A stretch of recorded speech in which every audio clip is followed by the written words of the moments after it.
നമ്മുടെ രാജ്യം 4 വർഷം മുൻപ് ഇവിടെ ഒരു പൗരത്വ നിയമ ഭേദഗതി കൊണ്ടുവന്നു. ആ ഭേദഗതി പൗരത്വത്തിൻ്റെ അടിസ്ഥാനം മതമാക്കി നിശ്ചയിക്കലായിരുന്നു.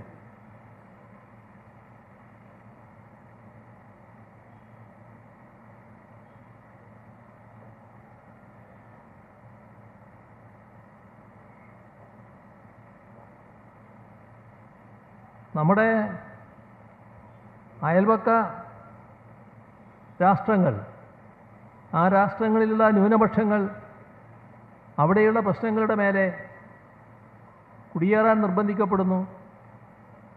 അവരെ അഭയാർത്ഥികളായി, കുടിയേറ്റക്കാരായി ഇന്ത്യയിലേക്ക് കടന്നു വരുന്നു. അവർക്ക് പൗരത്വം നൽകുക, ഇതാണ് പൗരത്വ നിയമ ഭേദഗതിയുടെ ഉദ്ദേശമായി പറഞ്ഞത്. പക്ഷേ അതിൻ്റെ പ്രായോഗിക രൂപം വന്നത് ഈ കുടിയേറിയ വിഭാഗത്തിലുള്ള 6 വിഭാഗക്കാർക്ക് മാത്രമേ പൗരത്വം നൽകുകയുള്ളൂ. പ്രധാന ഉദ്ദേശം കുടിയേറിയവരിലുള്ള മുസ്ലിം വിഭാഗത്തിന് പൗരത്വം നിഷേധിക്കലാണ്. ഇത് നമ്മുടെ മതനിരപേക്ഷ കാഴ്ചപ്പാടിനെതിരാണ്, മതേതരത്തിനെതിരായ നടപടിയാണ്, നമ്മുടെ ഭരണഘടനയ്ക്കെതിരായ നിലപാടാണ്. പരിഷ്കൃത ലോകം അംഗീകരിക്കാത്തൊരു കാര്യമാണ്.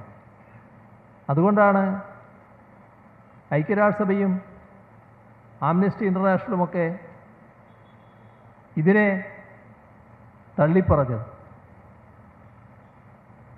അമേരിക്കയുടെ തന്ത്രപരമായ സഖ്യശക്തിയാക്കി രാജ്യത്തെ മാറ്റിയവരാണ് BJPക്കാർ. പക്ഷേ അമേരിക്കക്ക് ഈ നടപടിയെ തള്ളിപ്പറയേണ്ടി വന്നു. പശ്ചിമേഷ്യൻ രാജ്യങ്ങൾ ഈ നടപടിയെ തള്ളിപ്പറഞ്ഞു.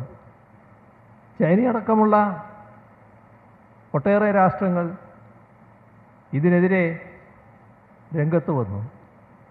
ചുരുക്കത്തിൽ ലോക പൊതുജനാഭിപ്രായം ഇതിനെതിരായി വന്നു. പക്ഷേ ഇന്ത്യ ഗവൺമെൻറ് ആ നടപടികളുമായി മുന്നോട്ട് പോവുക തന്നെയാണ്. മാത്രമല്ല, ഇതിനകത്ത് കുടിയേറ്റക്കാരെന്നും അനധികൃത കുടിയേറ്റക്കാരെന്നും വിശദീകരിച്ചുകൊണ്ട് ആ തരത്തിലൊരു പദവി ചാർത്തി അത്തരം നുഴഞ്ഞുകയറ്റക്കാരെ പുറത്താക്കും എന്ന പ്രഖ്യാപനം വരുന്നു.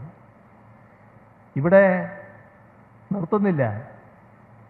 ഇതിൻ്റെ തുടർച്ചയായി ദേശീയ പൗരത്വ രജിസ്റ്റർ കൊണ്ടുവരുമെന്ന് പറഞ്ഞു വച്ചിരിക്കുന്നു. ദേശീയ പൗരത്വ രജിസ്റ്റർ തയ്യാറാക്കുന്നതിന് വേണ്ടി ദേശീയ ജനസംഖ്യാ രജിസ്റ്റർ തയ്യാറാക്കും എന്നും പറഞ്ഞിരിക്കുന്നു. ദേശീയ ജനസംഖ്യാ രജിസ്റ്റർ, ദേശീയ പൗരത്വ രജിസ്റ്റർ, ഈ പറയുന്ന പൗരത്വ നിയമ ഭേദഗതിയിലൂടെ പൗരത്വം നൽകൽ, ഇതെല്ലാം നമ്മുടെ ഭരണഘടന വിഭാവനം ചെയ്ത മൂല്യങ്ങൾക്കെതിരായിട്ടുള്ളതാണ്. ഇവിടെ മൗലികാവകാശങ്ങൾ ഹനിക്കാൻ ഒരു നിയമവും കൊണ്ടുവരാൻ കഴിയില്ല. ഇതുമായി ബന്ധപ്പെട്ട് നേരത്തെ തന്നെ സുപ്രീം കോടതി അതിവിശദമായ വാദം കേട്ടതിന് ശേഷം നിലപാട് വ്യക്തമാക്കിയതാണ്. കേശവാനന്ദ ഭാരതി കേസിൽ മൗലികാവകാശങ്ങൾ ഹനിക്കുന്ന നിയമം കൊണ്ടുവരാനാകില്ല എന്ന് വ്യക്തമാക്കിയിട്ടുണ്ട്. ഇവിടെ മൗലികാവകാശങ്ങളുടെ ലംഘനമാണ് വന്നിട്ടുള്ളത്. മതനിരപേക്ഷതയുടെ ഭാഗമായി ഏത് മതത്തിൽ വിശ്വസിക്കാനും ഒരു മതത്തിലും വിശ്വസിക്കാതിരിക്കാനും ആളുകൾക്ക് അവകാശമുണ്ട്. നമ്മുടെ ഭരണഘടന ഉറപ്പു നൽകുന്നത് നിയമത്തിന് മുന്നിലുള്ള തുല്യതയും നിയമത്തിന് മുന്നിലുള്ള തുല്യ പരിരക്ഷയുമാണ്. ആ തുല്യതയും പരിരക്ഷയും ഇന്ത്യൻ പൗരർക്കെന്നല്ല ഭരണഘടന പറഞ്ഞിട്ടുള്ളത്. ഭരണഘടന പറഞ്ഞത് ഇന്ത്യയിൽ ജീവിക്കുന്ന വ്യക്തികൾക്കെന്നാണ്. അതിൻ്റെ അർത്ഥം രാജ്യത്തെ പൗരരായാലും അല്ലെങ്കിലും ഇന്ത്യയിൽ ജീവിക്കുന്ന എല്ലാവർക്കും നിയമത്തിന് മുന്നിൽ തുല്യതയും നിയമത്തിന് മുന്നിൽ തുല്യ പരിരക്ഷയുമുണ്ട് എന്നാണ്. പക്ഷേ നമ്മുടെ രാജ്യത്തെ ഗവൺമെൻറ് ഇതെല്ലാം നിഷേധിക്കുന്ന നടപടിയാണ് സ്വീകരിച്ചത്. അത്തരമൊരു നിലപാടെടുത്തപ്പോൾ രാജ്യത്ത് കോടാനുകോടി ജനങ്ങളാണ് ഭീതിയിലായത്, വലിയ ആശങ്കയിലായത്. ഇന്നലെ വരെ ജീവിച്ചതുപോലെ ഇവിടെ ജീവിക്കാൻ കഴിയുമോ എന്ന ആശങ്ക. അപ്പോൾ ആദ്യമായും പ്രതികരിക്കാൻ നമ്മുടെ നാടിന് കഴിഞ്ഞു.